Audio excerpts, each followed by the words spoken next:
Mark. It comes from Rex Way, and he's asking, out of curiosity, who is your favorite scientist and why? Do I only get one? We can expand. All right, well, here. It's got to be Maxwell, right? James Maxwell. And the reason is, so in the 1860s, this physicist, James Maxwell, wrote the unified theory of all electromagnetism.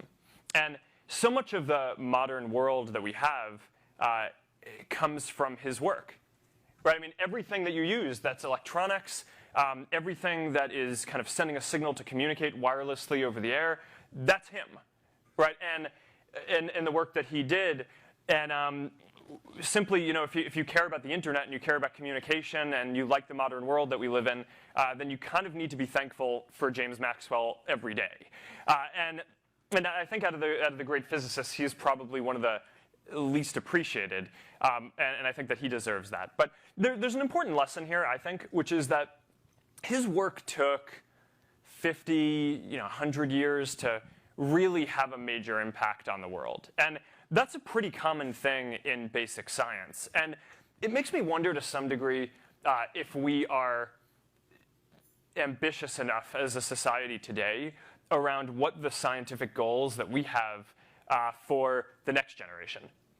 Because the basic science that we do today is not going to have an applied effect on our world in the very near term.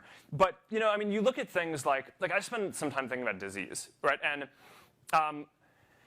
as a society, we only really started trying to cure all the diseases about 200 years ago, right? And technology has accelerated, and we've gotten a lot better. So there's a question of okay, in 50 or 100 years, should we be able to cure all the things that people die from? Probably, right? I think we can. I think we have a good shot at it. And if we can, and we have the ability to do that, then don't we kind of have a responsibility to focus on that a bit more?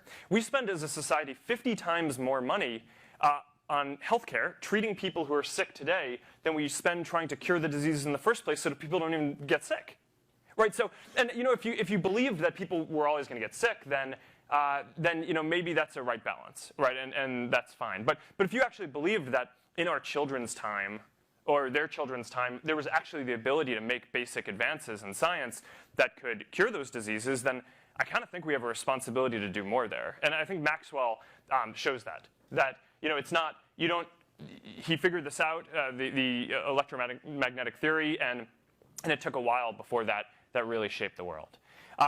If we have time for another, there are other scientists who I think are worthy as well. One of my favorite stories is there was this man who grew up in India named Srinivasa Ramanujan. And he grew up, he was poor. He didn't have access to the internet. There wasn't the internet at the time. He didn't have any formal education.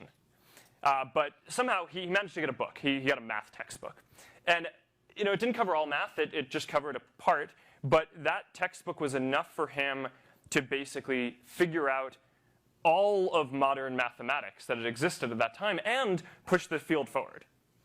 And so I kind of think about this, and what would have happened if he'd had access to the internet? Right? I mean, how much better, if we'd invested in that kind of infrastructure and connectivity, how much better off would the world be? And then you kind of think today, well, more than half of people in the world don't have access to the internet. Right? And that's why, at Facebook, we're working on projects like internet.org to try to make it so that every single person has access to the internet. I mean, how many more Ramanujans are out there who could deliver really amazing things for the whole world if they had access to that kind of infrastructure and if we as a society invested in that? So